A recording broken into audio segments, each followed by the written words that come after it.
Concussion has been a well-known term throughout the world for about 50 years. So what is a concussion? A concussion is a traumatic brain injury that affects your brain function. Effects are usually temporary, but can include headaches and problems with concentration, memory, balance, and coordination.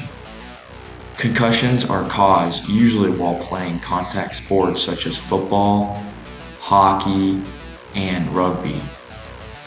In football in particular, in most recent years there has been much talk about concussions, but head and neck injuries in general. Each year there are around 300,000 football-related concussions, and about half of them go undetected. Concussions are a main topic of discussion for all players and parents of players that may want to have themselves step out onto the field knowing that there is a great likelihood that they could receive a concussion. There have been steps taken to help limit concussions, but spreading a general awareness could help too. Football, without a doubt, is one of the most physical sports in the world. It puts 11 players on another 11 players in a 60-minute battle. Football is known to many as the most masculine sport because of the physical and mental toughness it takes to compete at a high level.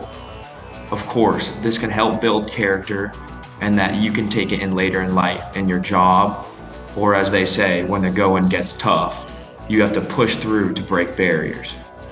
However, there is also another side of the story which is even more important. How hard should you push yourself until you could possibly put yourself in harm's way on the field? My father, an ex-college football player and coach, will now be giving his input on when he first heard the term concussion. Word concussion back in high school, although that word wasn't really said that much. This was back in the early 80s. When anybody would get hit real hard in the head or have some kind of head trauma, the term people would say is he got his bell rung, or he got dazed, or they would just say shake it off.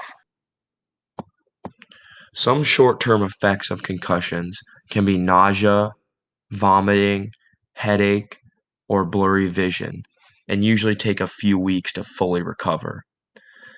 There is something that may be a more important issue, which is the long-term effects. Many ex-NFL and college football players have shown effects even to this day of repeated blows to the head during their playing days.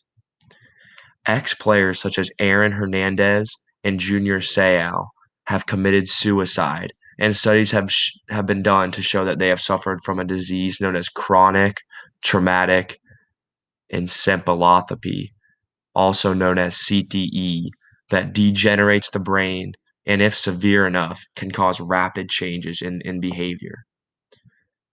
In terms of Aaron Hernandez, doctors say it may be one of the most severe cases they have ever seen. He committed murder while on a $10 million contract and later hung himself in his own jail cell. Here's his brain scan next to a normal one. A more recent example is NFL player Luke Kuechly, a very intelligent 28-year-old who had suffered 3 concussions in his short 8 years of playing in the NFL. He made the right decision by choosing to retire early and not risking possible life-threatening damage to his brain. These injuries are a very serious topic and need to be limited. So what can be done? Some of the biggest rules in all levels of football, from Pop Warner all the way to the pros, is different techniques on tackling and blocking and running. Most notably, a program called Heads Up Football, where we're trying to teach younger kids to keep their head out of the game. So when they're going in for a tackle, not leading with the head, or when they're going with block, not leading with the head. A lot of rules around what they call targeting, leading with the crown of the helmet. The penalties are very severe, both in the NFL and in college. you can actually be ejected from both a college and an NFL game if you lead with the crown of your helmet.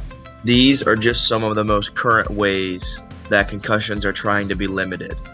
One thing that could be done on most of the younger levels of football is raising money for low-income level schools so they can get the correct equipment needed in order to keep athletes safe. Another way concussions can be limited, and in my opinion the most important way, is just raising overall awareness for concussions. If the general public is educated on the effects of concussions and to know if concussions may have occurred, it is easier to detect a concussion and keep athletes safe. It's not about the wins and losses, but about the safety of our athletes. Concussions are a big issue in sports, but with the correct steps taken, can be an afterthought, and we all can enjoy the sports we love.